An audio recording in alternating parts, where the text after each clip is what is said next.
This lesson is on trigonometry. It's part 2. The goal is to use sine, cosine, and tangent ratios to determine side lengths and angle measurements of right triangles. The standards are similarity, right triangles, number 8, modeling with geometry, number 1, similarity, right triangles, and trig, number 7. This lesson has the same essential understanding as the last lesson. If you know certain combinations of side lengths and angle measures of a right triangle, you can use ratios to find other side lengths and angle measures.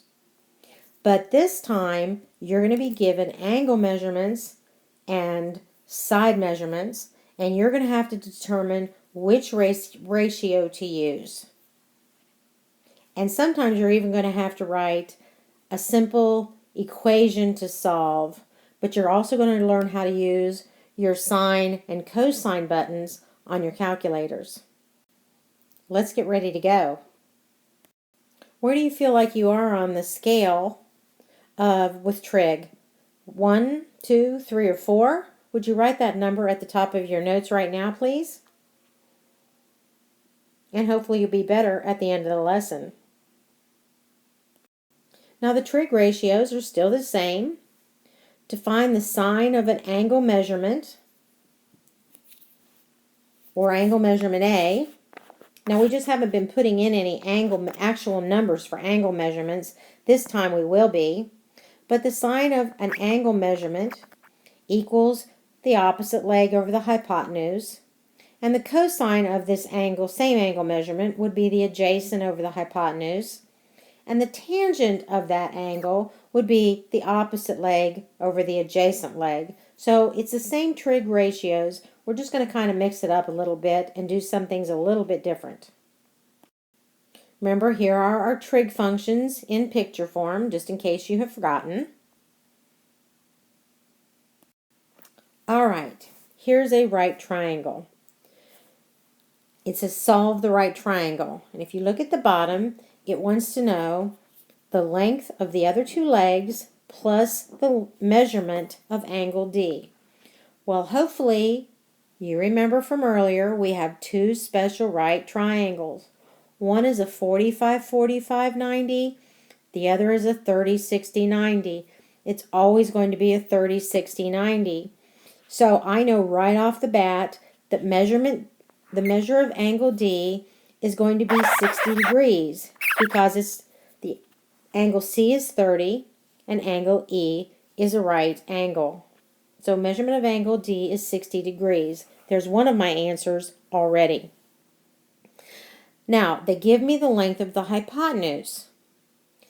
I also learned in special triangles, or special right triangles, that to find the short leg, I take the hypotenuse and divide it by 2. So I'm going to look for the length of measurement, or the length of the leg DE. So DE equals the hypotenuse, which is 16 times the square root of 33 divided by 2. Remember, put that in your calculator like a fraction. And when you do, you get 8 times the square root. So there's my length of DE, 8 times the square root of 33. Now let's look for the length of CE, or the long leg. The rule for 30, 60, 90 degree right triangles is to take the long leg times the square root of 3. So I'm sorry, take the short leg times the square root of 33. So again, to find the long leg of a 30, 60, 90 triangle, you take the short leg times the square root of 3. So to find the length of CE, I'm going to take 8 times the square root of 33 times the square root of 3. When you put that in your calculator, just like a multiplication problem, it says 24 times the square root of 11. So now I've answered all three answers. I have the length of DE, or the short leg. I have the length of CE, which is the long leg. And I have given the measurement of angle D, which is 60 degrees. So now I'm putting a lot of these things that I've already used all together to solve this whole right triangle. Here's your next problem. It says solve the right triangle. First thing I'm going to look at is to see if it's a special right triangle. I notice that the measurement of angle H is 59 degrees, so it is not a 30, 60, 90. It's not a 45, 45, 90. So I'm going to have to find the measurement of angle F.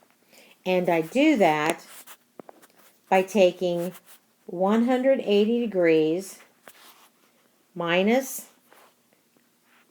90 minus 59.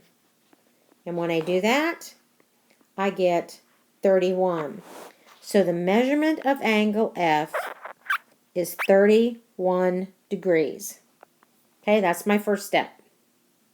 Now I need to find the length of the short leg and the length of the long leg. And I cannot do that by dividing by 2 or multiplying by the square root of 3 or any of that. I have to use my trig ratios. Now I'm going to choose the one that I choose. You could do this a different way, but just follow along with me. And if you have a different way of doing it, that's fine as long as you get the right answer, because you can do this several different ways and get the right answer. All right, what I'm going to start with is my angle 59 degree.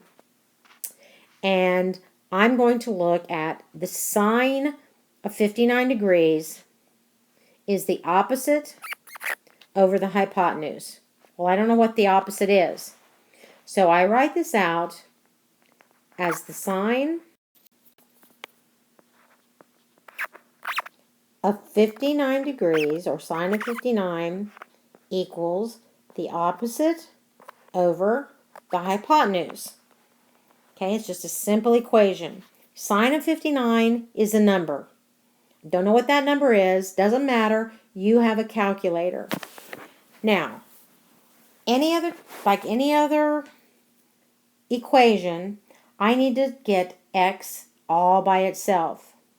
So to do that, I must get rid of the 7. That means I'm going to multiply both sides times 7.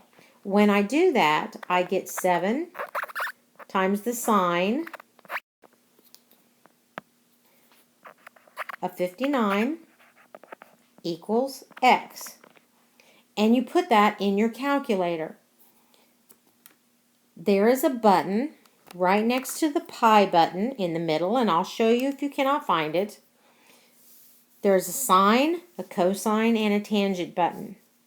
So you're going to push 7 times sine 59 and hit your enter button. And when you do that, it's going to, and you round it to the nearest tenth, x will equal 6. So the length of F, and this was FG.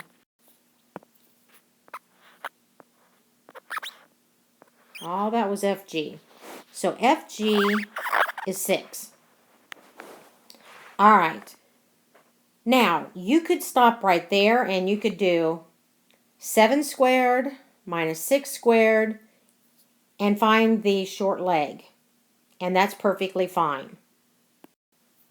So when I do that, I have 7 squared, which is the hypotenuse, minus 6 squared is 13. And when I find the square root of 13 and round it to the nearest tenth, I get 3/13. 3.6. So the length of GH is 3.6. That's GH. So now I found all three of those measures. A little time consuming, a little thought, but you'll get better at it. Here's your first problem to solve. Here's your first triangle to solve.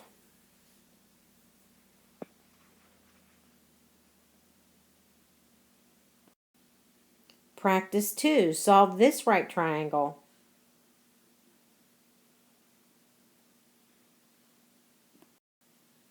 Practice 3. Solve this right triangle.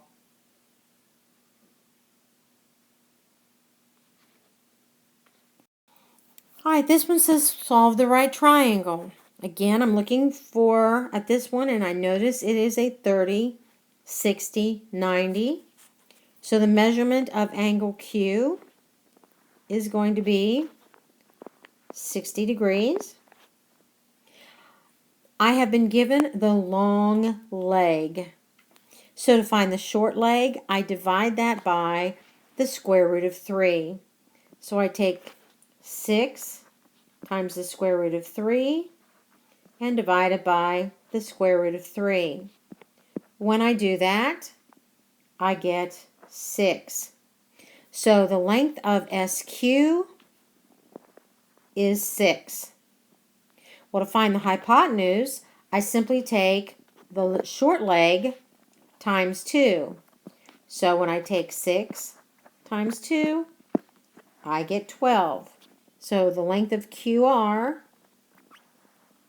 is 12. That was a pretty easy one. Now it's your turn. Solve this right triangle. Notice your answers are to be in simplified rational form. Your answers may have radicals. Do not put them into decimal forms or you'll get the wrong answer. Solve this right triangle for practice 5.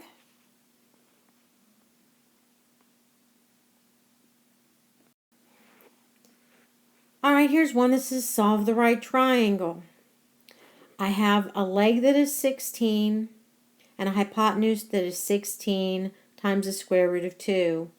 All I know is that I have a 90-degree right angle and I have no idea what measurement of L and M is. I have no idea what the measurement or the length of the other leg is.